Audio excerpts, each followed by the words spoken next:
చేస్తానంటే రెండింటి చేతనే పాడు చేస్తాను. ఒకటి కామసుఖమునందు విశృంఖలత్వము, దానికి ఇంకా వావి వరసలు కానీ సమయాసమయములు కానీ ఇలా చూడవచ్చా అని కానీ ఇలా చూడకూడదా అని కానీ ఇలా మాట్లాడవచ్చా అని కానీ ఇలా మాట్లాడకూడదా అని కానీ ఉండదు.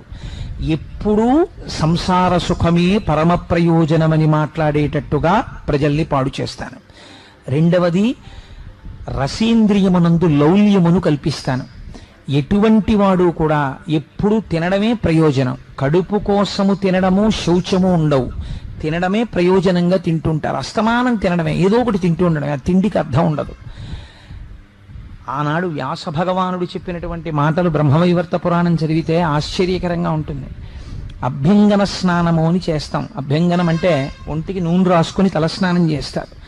అభ్యంగన స్నానం దేని గురించి చేస్తారు అంటే శరీరమునకు ఉన్నటువంటి పాపరాశిని